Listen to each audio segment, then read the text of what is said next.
David de Lima, que se ha hecho noticia porque a comienzo de la semana estuvo en Venevisión y allí mostró un documento cuya copia tenemos en nuestro poder, que se titula Primeras ideas de acciones económicas a tomar por el gobierno de la Unidad Nacional. Un documento atribuido a la Mesa de la Unidad Democrática, Comisión de Políticas Públicas, lineamientos del Programa de Gobierno de la Unidad Nacional en materia económica, Caracas, julio del 2012. David de Lima lo ha hecho público y ha manifestado su desacuerdo con previsiones que hay aquí contenidas para un hipotético gobierno de Enrique Capriles Radonsky, que, palabras más, palabras menos, contemplarían el desmantelamiento del Estado.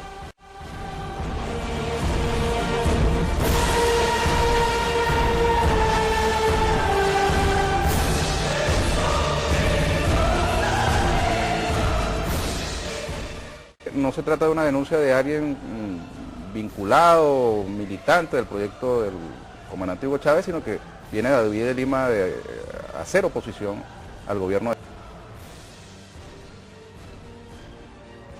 Bueno, lo primero es que yo hago público el documento por razones de responsabilidad personal con el país, porque el documento es secreto pero es verdadero. Tan verdadero es que ellos, los responsables del documento, y sobre todo el candidato Capriles, que es el vocero principal de este pensamiento, no lo han desmentido. Han desplegado una campaña feroz y asquerosa contra mi persona, pero no contra el documento. No han dicho el documento es falso. Y no lo puedes decir porque yo tengo las pruebas de que el documento es verdadero. Pruebas fehacientes de que este documento es el verdadero pensamiento económico sobre política económica del candidato Capriles.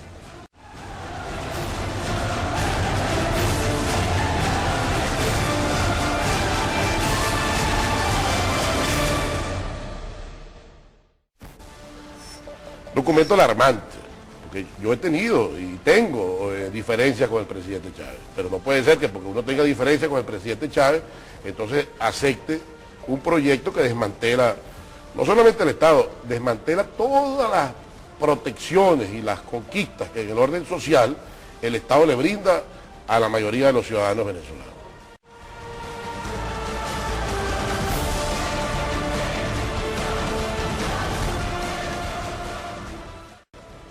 Es decir, que es la puerta de una guerra civil, porque eso no se lo cala a nadie de gratis. Pues. Es decir, si tú desmantelas la distribución de alimentos en las poblaciones más humildes del país a través de Mercal y Pedeval y se lo metes a la empresa privada para que le suba el 30, el 40 o el 50% y acabas el subsidio, eso no se lo tolera a nadie. En Guarenas y en algunas zonas del área metropolitana de Caracas, como Caricuao, los alrededores del Nuevo Circo y La Guaira, se hizo sentir la protesta popular. En pocas horas, este llamado de conciencia se extendió a otras zonas del área metropolitana de Caracas y a las principales ciudades del interior del país, como Maracay, Valencia, Barquisimeto, Mérida y Ciudad Guayana.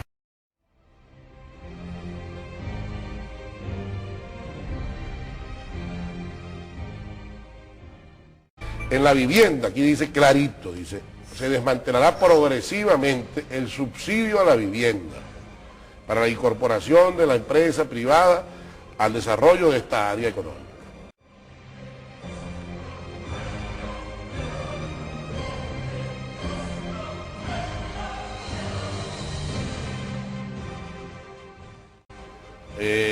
En los servicios públicos tiene que aumentarse de inmediato la tarifa del metro, la tarifa del transporte, la tarifa del ferrocarril, porque de lo contrario el Estado no puede seguirlo subsidiando. Aunque el alza de los precios de los pasajes del transporte colectivo fue el detonante de los hechos del 27 de febrero, para comienzos de 1989 se vivía en el país un gran desosiego ante las expectativas y conflictos generados en torno al cambio de rumbo de la política económica llevada a cabo por Carlos Andrés Pérez y su gabinete.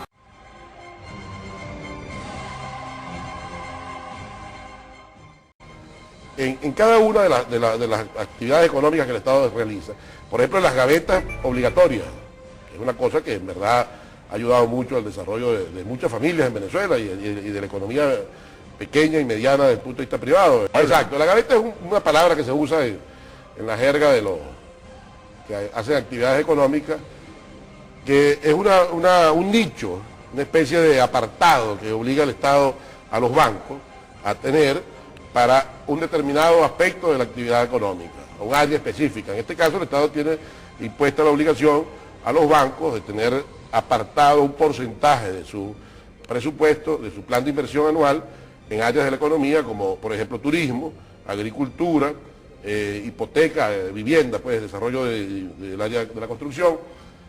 Y esas gavetas han permitido que mucha gente acceda, porque en la obligación que el Estado impone, obliga al dueño del banco a atender esas áreas de la economía como prioritarias.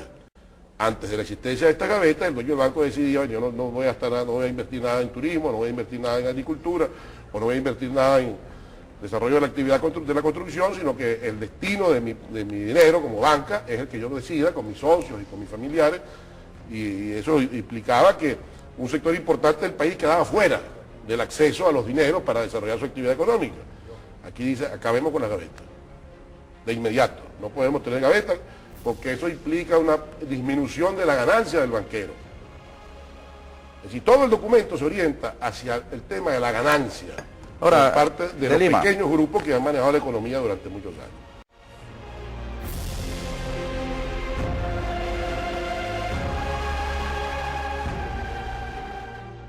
Por el ejemplo de Fujimori, que es perfecto, porque Fujimori le gana a Vargas Llosa, que sí lo dijo, y después que gana, agarra el programa de Vargas Llosa y lo ejecuta él.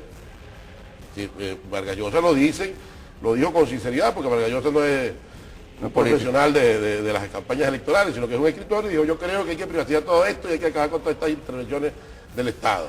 Perdió. Fujimori dijo, ¿cómo? ¿Lo va a hacer? Y el que lo hizo fue Fujimori. Este muchacho aquí no lo dice, porque no lo puede decir porque sabe que pierde.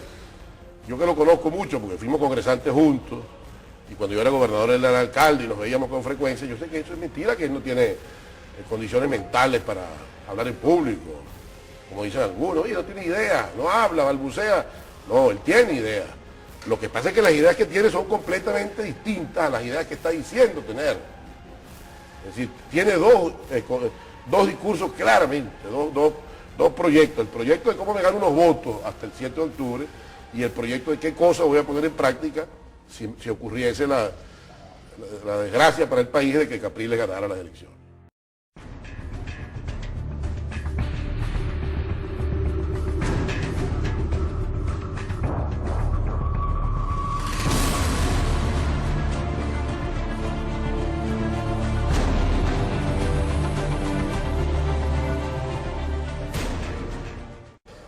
Hay un grupo importantísimo de venezolanos, estas que oscila alrededor del 10 al 12%, que no ha decidido por quién votar todavía, que tiene un proceso de reflexión para decidir por quién votar, que analiza a cada uno de los candidatos, sus ventajas y sus desventajas, y que decidirá por quién votar en las próximas semanas. En el caso nuestro, que formamos parte de ese 12%, ya sabemos por quién no votar. Si hemos decidido no votar por Capriles, y estamos haciendo un enorme esfuerzo para que la gente de la clase media venezolana, para que la gente del pensamiento independiente, la gente que analiza su voto, no vote por Capriles.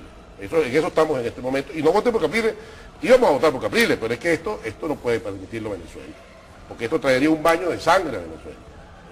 Entre quienes quieren imponer la ganancia como un concepto principal de la política económica del Estado y quienes tienen que defender los derechos conquistados como protección a la calidad de vida.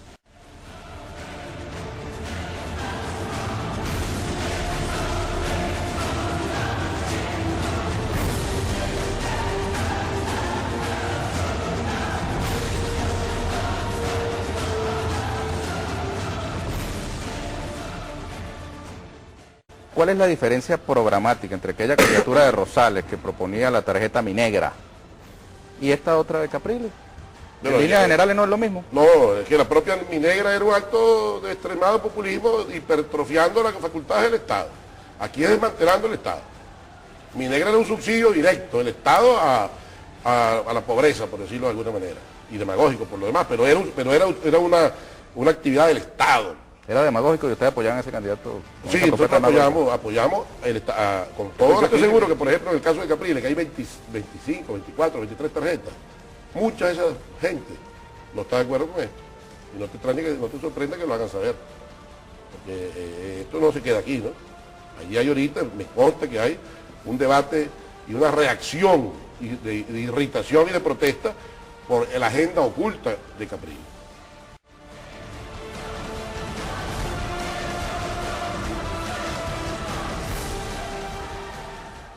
Siempre puede haber algo peor. Y en el caso del país, en el caso del país actual, a Chávez yo le tengo algunas críticas, muchas, pero a Chávez hay que reconocerle que en este momento, tú quitas todo esto, desmantelas todo esto que el presidente Chávez ha construido, y aquí viene un baño de sangre. Y lo desmantela abruptamente y radicalmente, como se plantea. Bueno, entonces, ¿quién decide cómo son los grados? O sea, ¿cuál es la velocidad de los grados?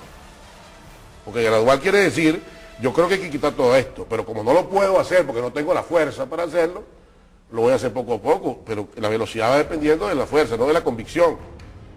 Es decir, el pensamiento económico es claramente para desmantelar esto.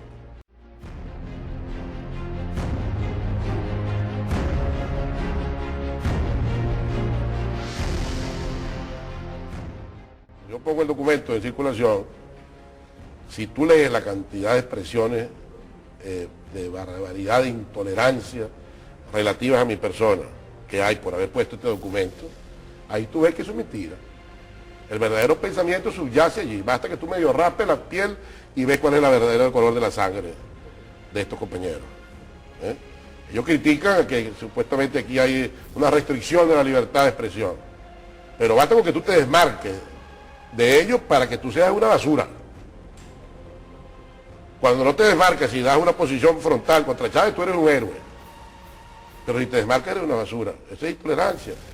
Ahí hay un pensamiento claro que no se ha cambiado.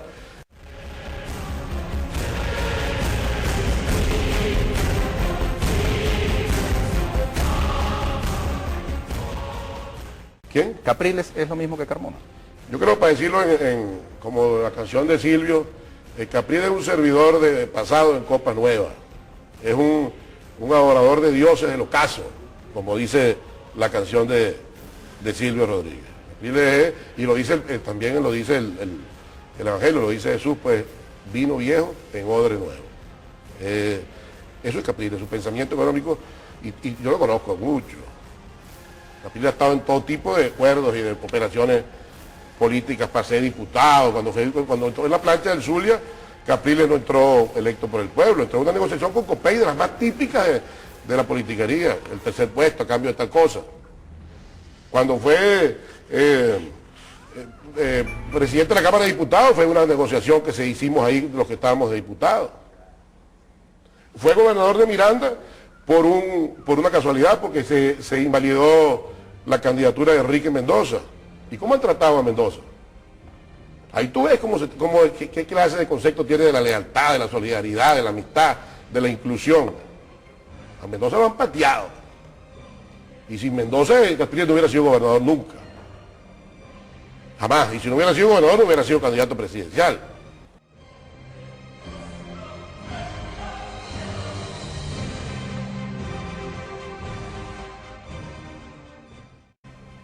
Entonces, es una manera excluyente, vanidosa, de soberbia de hacer la política.